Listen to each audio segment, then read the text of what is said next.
Leaders, it's a big win. Great day, big win for the American people. This allows us to start the process of getting our country back on track. Counts over here. Yeah. Look at y'all. Y'all been waiting feverishly. A lot of people didn't think this could get done, but like a lot of other big challenges, we came to this new Congress with President Trump, the Republican Senate and House committed to fight for the American people and fix the problems that we inherited, to go and solve so many of the problems that American families have been struggling with. We've got to lower inflation. We've got to lower interest rates. We've got to get the economy moving again. And all of that happens with this one big, beautiful bill. And of course, none of it starts until we pass the budget, which is why today's vote was so important, which means now the real work begins in the committees. We have 11 committees in the House ready to go to work now. Over the next 2 weeks, as members are in their districts during Easter, the committees will be working and leadership will be meeting between the House and Senate, working with President Trump on the details to start that process the day we get back so that we can deliver real wins for the American people on a bill that makes sure no taxes go up, we produce more energy in America, we can deliver the border security that President Trump has already been implementing, but as Tom Homan would tell you, they need more funding. We need to strengthen our military to compete with China, put more regulations in, get more regulatory control and relief so that we can have fair rulemaking that doesn't add cost to taxpayers. All of that's going to be done in this bill. Mr. Leader, can you explain and characterize why this was so tough at the last minute?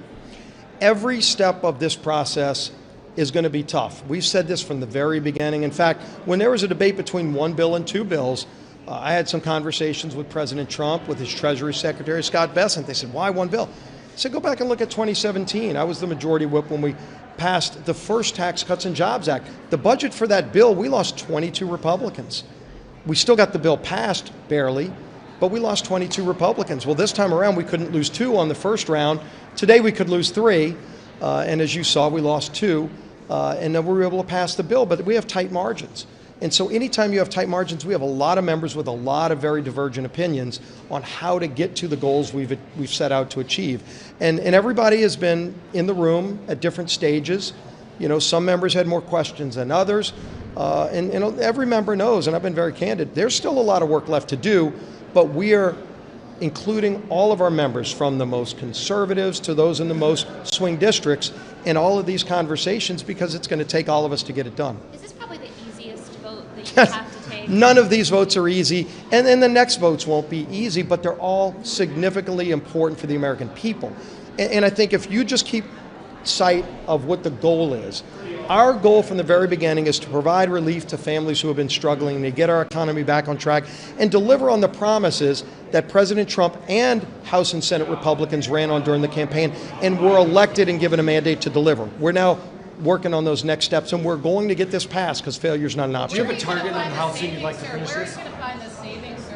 Well, the beauty is that the committees get to go do that. You can find 1.5 trillion and more. And obviously you saw the press conference this morning. Well, first of all, if you look at just waste, fraud, and abuse in all federal programs, that's on the table. And I think most Americans would tell you, please go root out waste, fraud, and abuse. So if any program is stealing money from taxpayers in a way that's not intended, not even talking about changing eligibility, all of those things are going to be looked at to make the programs work better. Some of these programs do not work well for the people on it. I'll give you an example. Because a lot of lies have been told about disabled people. Medicaid does not work well enough for disabled people. We can make it work better, and part of that is by taking away some of the siphoning off of the program by people that shouldn't be on it. There are illegals in the hundreds of thousands at a minimum on Medicaid, taking billions of dollars out of that program, hurting disabled people. So we need to strengthen those programs, and we're going to be working on that too. But if you look at some of the other things, spectrum sales, nobody talks about that. Everybody talks about $880 billion in energy and commerce as if it's all healthcare. There's probably $200 billion in non-healthcare related programs before you even start talking about more savings and reforms. Things like spectrum sales. How do you go from 5G networks to 6G? It's not just some clouds in the sky that you're dealing with. It's spectrum, which is a federal asset that we auction off every few years. What's been too long?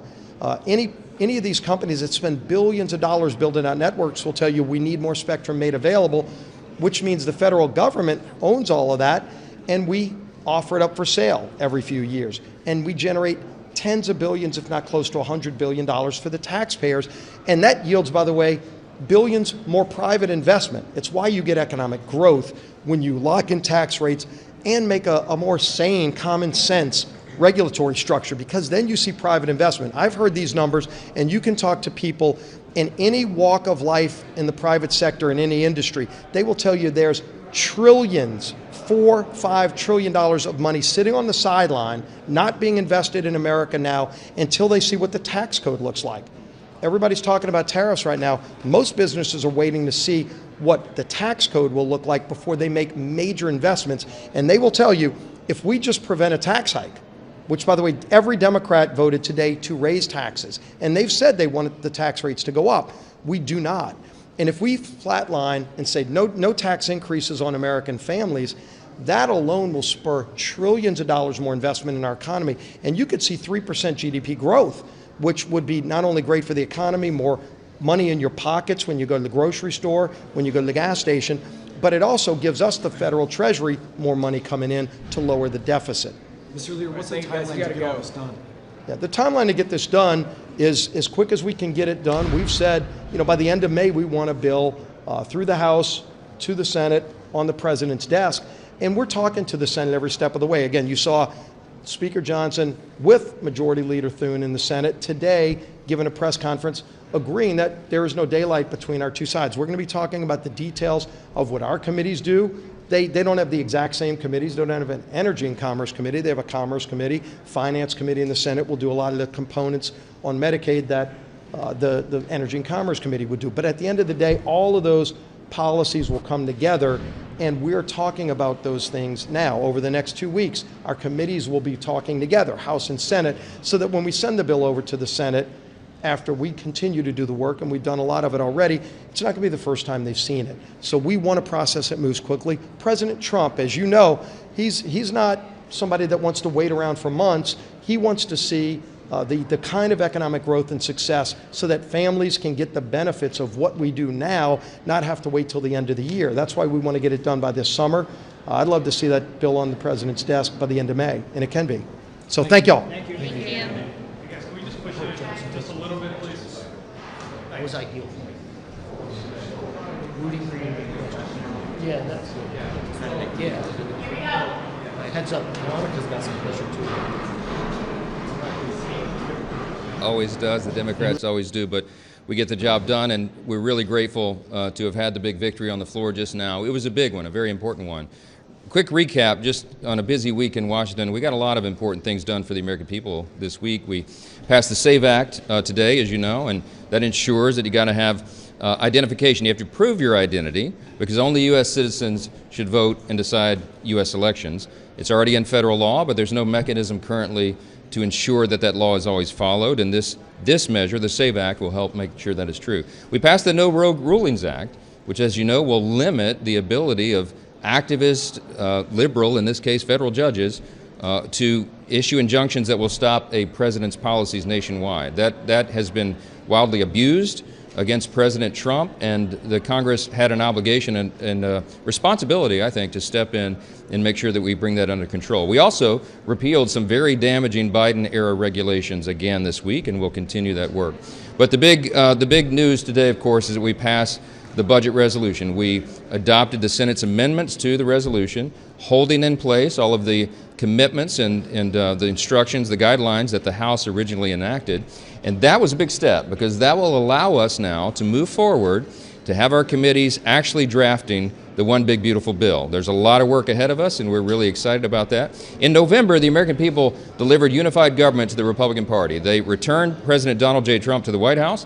They gave us control of the House and the Senate, and we are going to make good by that. We have a big responsibility. In The budget reconciliation bill, the reason we call it the one big beautiful bill, everybody in this crowd of journalists knows that all the components that will be in that. We're talking about ensuring that the border is secure, having the resources that are necessary to do that. We're talking about getting the American economy going again by reducing regulations. We're talking about restoring peace through strength and making sure we have the measures in place to properly fund those priorities. We have a lot of things, American energy dominance, all the components that will make things better for Americans, drive down the cost of living, and get our economy really going again. And of course, not the least of which, the big components of the one big beautiful bill is to ensure that we don't have the largest tax increase in U.S. history all at once, which is what would happen at the end of this year if we didn't accomplish this mission, because the Tax Cuts and Jobs Act, the tax cuts from the first Trump administration, as we know, would expire. So a big day for us. We will now get the committees operating on all cylinders. They'll be working over the 2-week district work period that encompasses Passover and Easter. They'll take a couple of days off for those holy celebrations and then keep their sleeves rolled up and get right back to work. The committees in the Senate and the House will be working in a collaborative fashion. We've explained this, that this really is a one-team approach by Republicans in both chambers. I'm so grateful to Leader Thune and his steady hand of leadership. We had a joint press conference this morning making our commitments known of what we're going to try to do. And that is ensure real savings for the American people, because we have to do that. We have a responsibility to get our country back on a sound fiscal trajectory, and also make sure that we ensure and protect those essential programs. The Democrats, as I noted this morning, have said that we're going to gut Medicaid. It is not true. We're going to protect the benefits that everyone is legally entitled to. The beneficiaries who have a legal right to that, it will be preserved. Those are essential safety net programs that Republicans support. The President has made clear Social Security, Medicare, Medicaid will not take a hit. So you can count on that, and you can watch it develop as we go. Our other priorities as well. I just want to tell you what will happen when we return after the 2-week district work period. Our committees will begin the markup process. We have our 11 committees that will get instructions for reconciliation in the House. They are ready to go. We've been working on this for many months, almost a year now, really, when we first started the effort. And so we have the work product already prepared. We have bills drafted. Most of them have been scored already. And now we go through the process of marking it up and finding the equilibrium points with everybody so that all those interests are met. We're looking forward to that happening. And I just want to say this. The American people are counting on us. Time is of the essence. We know what's going on around the world. We know that the debt limit cliff is approaching us pretty quickly here. We know that markets have been a little unstable. They want to know that Congress is on the job, and I'm here to tell you that we are. The Article I branch of this government, the U.S. House of Representatives and the U.S. Senate are going to do our job, and we are going to provide stability, and we are going to send this message to all of our allies and friends around the world, and to our adversaries as well, that America is back and the America First agenda will be enacted.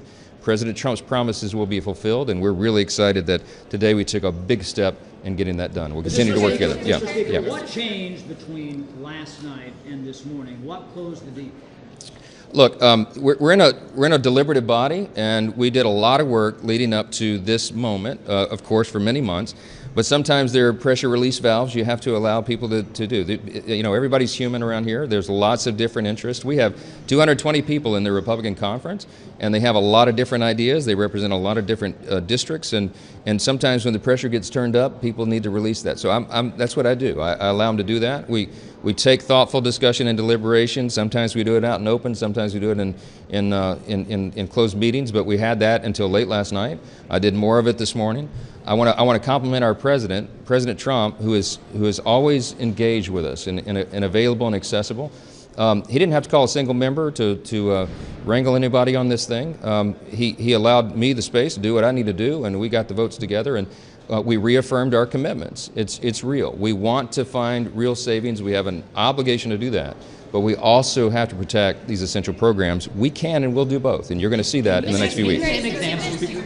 How do you ensure that this tug of war with hardliners doesn't derail the process in the next coming months? Look, everyone that you would describe as a hardliner, I mean, people who were in the room last night, are there in good faith. I mean, these are my closest friends, colleagues. I mean, all of us. We're one big team, and their intention is good. They're in good faith. They want to make sure, because they believe we have a responsibility, as I do, to make sure that the national debt and our deficits that we've been running around here for too long are turned back on a different trajectory. And I use the analogy all the time. We have it's effectively like a giant aircraft carrier, and you don't turn an aircraft carrier on a dime. It takes miles of open ocean. But we have a responsibility, and we have a once-in-a-lifetime opportunity with this reconciliation measure before us to make a real turn in that aircraft carrier, and we're very serious about it. And so the colleagues that were in the conversations up to past midnight last night just wanted assurances that we're really, really going to do that, and we are, but we're going to do it in a way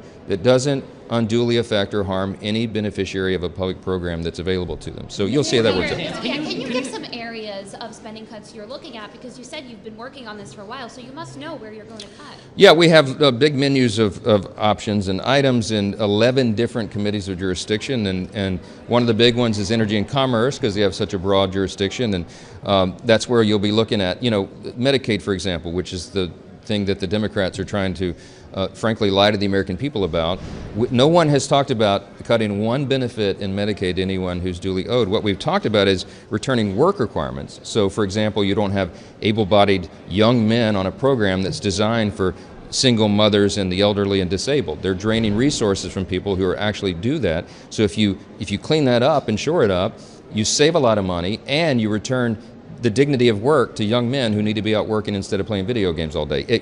We have a lot of fraud, waste, and abuse in Medicaid. Just one tiny example. The estimate is $51 billion a year in Medicaid is lost to fraud. That's unconscionable. We now have, with the DOGE efforts and with new algorithms and with new oversight responsibilities and opportunities, we have ability to carve that out. We have a responsibility to do it. That estimate by some people, some estimates say that is very low. It's actually much higher than that. So we're going to go through, carve out, find these savings, low-hanging fruit, and examples like that. There's a lot of it in the federal government. I mean, look, we have a $36 trillion federal debt right now. We're running deficits every year. It's not the way to run our country. We need to return to fiscal sanity, and that's what the Republican Party represents. And you know what? That's good for every American. But sir, the instructions are $800 billion for these committees. Mm-hmm. Are you saying there is $800 billion in fraud, waste, and abuse? I'm saying that the categories of fraud, waste, and abuse, in addition to the other areas that we've been looking at for almost a year now, that we can find well more than $800 billion in savings, and we will. And that's what we committed to. That's what. Because the markets are down 1,300 points, and you talked about sending them a strong signal that Congress is doing its work. I mean, obviously, we saw the president put the pause on his shares. Does he need to just end them, scrap them at this point? No, I'm going to let give the markets more certainty. I'm delighted to let the president make the decisions on that. I mean, he and I spoke yesterday about the spike in the stock market after the pause, and I think he recognized the moment was right to do it, and that seems to be a great decision. So we're going to let him do that. I'm going to do my job over here, but I do hope and believe that the vote today is a very strong signal to the markets, to investors, job creators, entrepreneurs, the people that make the economy run, that the Congress is going to get us on sound footing. And you can count on that, and you can bet on it, and you ought to, I think today would be a great day to buy stocks. Medicaid fraud, sir. Can you still tell us